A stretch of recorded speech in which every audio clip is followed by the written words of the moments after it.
ce qu'on appelle la plaie, c'est ce qu'on vit au quotidien en fait. C'est ce qu'on vit au quotidien, c'est notre environnement, ce sont nos amis, nos familles.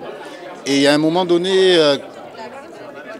quand on voit autant d'injustices, autant de misère sociale, le problème n'est pas une question que de moyens financiers. À un moment donné, il ne faut pas qu'on oublie qu'on est des êtres humains.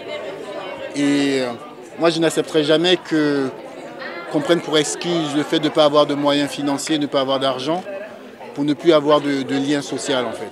Pour ne plus se dire bonjour, pour ne plus se regarder, pour ne plus se dire je t'aime, pour ne plus regarder nos enfants. Et c'est de ça qu'il est question en fait. Il est question de nous Africains, et je ne parle pas des Ivoiriens que de la Côte d'Ivoire ou du Sénégal, c'est nous Africains. C'est-à-dire qu'on a la course pour rattraper une espèce de progrès social à l'occidental. Et dans cette course, j'ai l'impression qu'on perd notre humanité.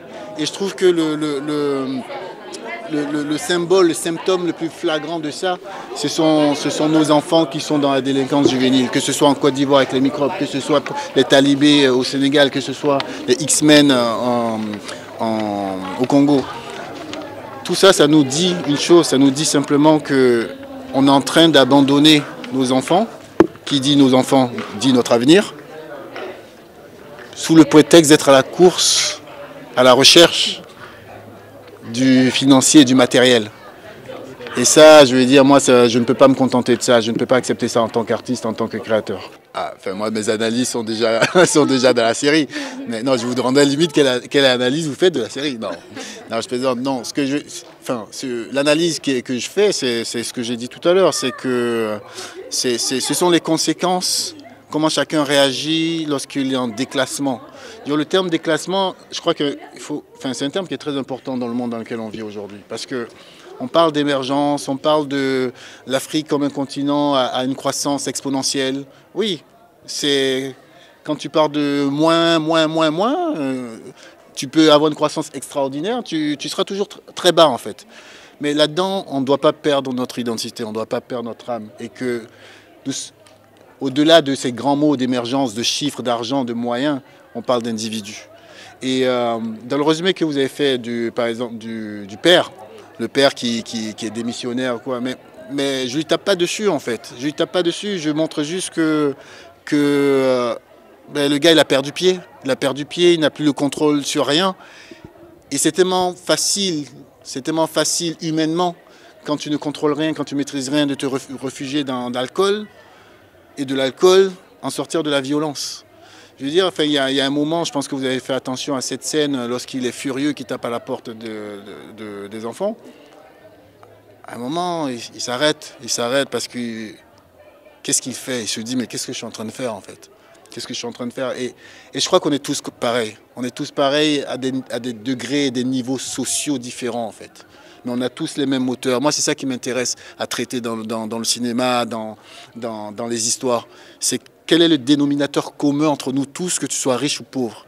On a les mêmes dénominateurs communs en fait. C'est juste les formes qui changent. La forme, c'est les moyens. Mais on enlève les moyens, on est tous mus, on réagit tous de la même manière à peu près. Non, je ne peux pas vous donner des chiffres là, mais donner une idée, on va dire, c'est un épisode, ce sont des épisodes de 52 minutes. Alors c'est vrai que jusqu'à aujourd'hui, en tout cas en termes de séries sorties, on n'a pas encore de référence, puisque c'est la première série 52 minutes, il me semble, produite au moins en Afrique de l'Ouest. Donc il n'y a même pas de grille de budget par rapport à ça, parce qu'il n'y avait rien avant.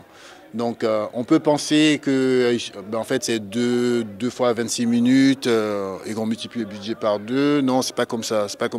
C'est un budget qui est conséquent par rapport à une série de 26 minutes, mais qui n'est pas extraordinaire par rapport à la comparaison qu'on pourrait y faire avec d'autres productions occidentales, par exemple. C'est sans comparaison, évidemment. Moi, j'ai commencé le cinéma à l'âge de 17 ans comme comédien. À la base, je suis comédien. J'ai joué dans un film... j'ai tourné un film ici il y a quelques années qui s'appelle Morbayassa, d'un réalisateur guinéen. Avant ça, j'avais fait un film qui s'appelle Il va pleuvoir sur Conakry. Bref, j'ai commencé ma carrière dans le cinéma à 17 ans. Et j'ai eu la chance de commencer avec un réalisateur français qui s'appelle Robert Guédiguian, qui est quelqu'un dont les films ne traitent que de la condition humaine.